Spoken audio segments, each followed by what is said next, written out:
ನಾನು ಇವತ್ತಿನ ವಿಡಿಯೋದಲ್ಲಿ ಕರ್ಬೂಜ ಹಣ್ಣಿನ ಜ್ಯೂಸ್ ಮಾಡೋದು ಹೇಗೆ ಅಂತ ತೋರಿಸಿಕೊಡ್ತಾ ಇದ್ದೀನಿ. ವಿಡಿಯೋನ ಸ್ಕಿಪ್ ಮಾಡದೆ ಕೊನೆವರೆಗೂ ನೋಡಿ.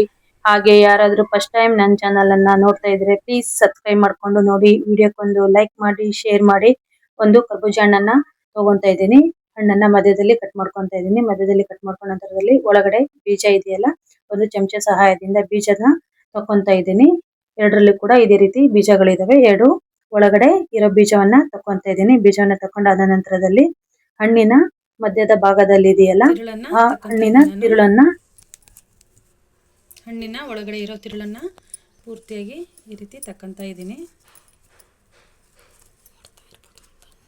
ಅರ್ಧ ಹಣ್ಣನ್ನು ತೆಗೆದಿದ್ದೀನಿ. ಇನ್ನರ್ಧ ಹಣ್ಣನ್ನು ಕೂಡ ಸಿಪ್ಪೆ ಬಿಟ್ಬಿಟ್ಟು ಒಳಗಡೆ ಹಣ್ಣಿನ ತಿರುಳನ್ನು ಮಾತ್ರ ನಾನು ಈ ರೀತಿ ತಕ್ಕಂತ ಇದ್ದೀನಿ. ಬೇಕಾದ್ರೆ ನೀವು ಹೆಚ್ಚಿ ಕೂಡ ತಕ್ಕೋಬೋದು. ಹೆಚ್ಚಿದಾಗ ಕಷ್ಟ ಆಗುತ್ತೆ ಅಂದ್ಬಿಟ್ಟು ಈ ರೀತಿ ತಕ್ಕಂತ ಇದ್ದೀನಿ. ನಾನು ಇದರಲ್ಲೇ ಹಣ್ಣಿನ ಜ್ಯೂಸ್ ಹಾಕಕ್ಕೆ ಕೂಡ ಚೆನ್ನಾಗಾಗುತ್ತೆ ಅಂದ್ಬಿಟ್ಟು ಹೆಚ್ಕೊಂಡಿರೋ ಹಣ್ಣನ್ನು ಮಿಕ್ಸಿ ಜಾರಿಗೆ ಹಾಕ್ಕೊತಾ ಇದ್ದೀನಿ.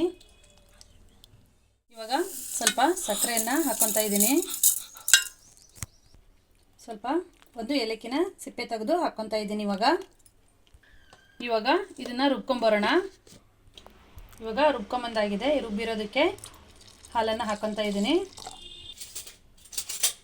ಅಷ್ಟು ಹಾಲನ್ನು ಹಾಕೊಂಡಿದ್ದಲ್ಲ ಅದನ್ನು ಮಿಕ್ಸ್ ಮಾಡ್ಕೊತಾ ಇದ್ದೀನಿ. ನಮ್ಮ ಜ್ಯೂಸ್ ರೆಡಿ ಆಯಿತು ನೋಡಿ ಫ್ರೆಂಡ್ಸ್. ಬೇಸಿಗೆಗೆ ತಂಪಾದ ಹಣ್ಣಿನ ಜ್ಯೂಸು ರೆಡಿ ಆಯಿತು. ಮೇಲೆ ಸ್ವಲ್ಪ ಬಾದಾಮಿ ಚೂರನ್ನ ಹಾಕೊಂತಾ ಇದ್ದೀನಿ. ಮಧ್ಯದಲ್ಲಿ ತಿನ್ನೋಕೆ ಸಿಕ್ಕಾಗ ಟೇಸ್ಟ್ ಚೆನ್ನಾಗಿರುತ್ತೆ ಅಂದ್ಬಿಟ್ಟು. ನೋಡಿದ್ರಲ್ಲ ಫ್ರೆಂಡ್ಸ್, ಕರ್ಬೂಜ ಹಣ್ಣಿನ ಜ್ಯೂಸ್ ಮಾಡೋದು ಹೇಗೆ ಅಂತ ಈ ವಿಡಿಯೋದಲ್ಲಿ ತೋರಿಸ್ಕೊಟ್ಟಿದ್ದೀನಿ. ವಿಡಿಯೋ ಇಷ್ಟ ಆದ್ರೆ ವಿಡಿಯೋಕ್ಕೊಂದು ಲೈಕ್ ಮಾಡಿ, ಶೇರ್ ಮಾಡಿ. ಹಾಗೆ ಫಸ್ಟ್ ಟೈಮ್ ಯಾರಾದ್ರೂ ನನ್ನ ಚಾನಲ್ ನೋಡ್ತಾ ಇದ್ರೆ ಪ್ಲೀಸ್ ಸಬ್ಸ್ಕ್ರೈಬ್ ಮಾಡ್ಕೊಂಡು ನೋಡಿ, ಹಾಗೆ ಸಪೋರ್ಟ್ ಮಾಡಿ.